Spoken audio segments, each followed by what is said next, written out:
রোপা আমনের বাম্পার ফলন হয়েছে কিশোরগঞ্জের ভৈরবে। ধান কাটা, মাড়াই এবং শুকানোর কাজে ব্যস্ত সময় পার করছেন কৃষকেরা। স্থানীয় কৃষি বিভাগ বলছে বাজারে ধানের দর ভালো আছে, তবে কৃষকরা ধানের ন্যায্য মূল্য পাওয়া নিয়ে আছেন দুশ্চিন্তায়। ন্যায্য মূল্যে ধান বিক্রি নিশ্চিতে সরকার প্রয়োজনীয় পদক্ষেপ নেবে, এমন প্রত্যাশা কৃষকদের। ভৈরব প্রতিনিধি এম এ হালিমের পাঠানো রিপোর্ট, জানাচ্ছেন জামান আশরাফ। চলতি মৌসুমে ভৈরবে রোপা আমন ধানের ফলন হয়েছে লক্ষ্যমাত্রার চেয়েও বেশি। বাম্পার ফলনে খুশি কৃষকরা।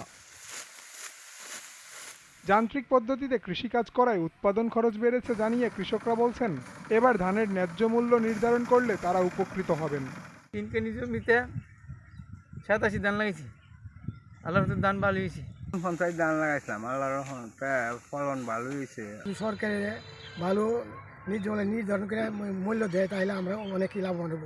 কোনো দালাল ঠালাল যদি না থাকে তখন আমরা লাভবান হব। ধানের দর মতে যদি এরা সরকার বাড়া ছাড়া দেয় তে তো আমরা লাভবান। আমরা জৈব সার ব্যবহার করতাম, এখন জৈব সার নাই, বিধায় আমরা রাসায়নিক সার ব্যবহার করি।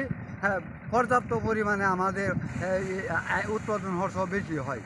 কৃষকদের মাঠ পর্যায়ে সার্বক্ষণিক পরামর্শ ও সহযোগিতা প্রদান করায় ভালো ফলন হয়েছে বলে জানান কৃষি কর্মকর্তারা। সার্বক্ষণিক কৃষক ভাইদের পাশে থেকে কৃষকদের রোগবালাই এবং পোকার আক্রমণে করণীয় বিষয়ে বিভিন্ন ধরনের উঠান বৈঠক করেছেন, পরামর্শ দিয়েছেন। বাজার মূল্য বেশি হওয়াতে কৃষকরা খুব অধিক আগ্রহে ধান কর্তন মারাই যারাই কাজ করছে। আশা করা যায় আগামীতে এই রোপা আমনের আবাদ আরও বাড়বে। সরকার ফরিয়া ও দালাল মুক্ত বাজার গড়ে কৃষকদের ন্যায্য মূল্য পাওয়ার সুযোগ করে দেবে, এমন প্রত্যাশা কৃষকদের। জামান আশরাফ, জিটিভি নিউজ।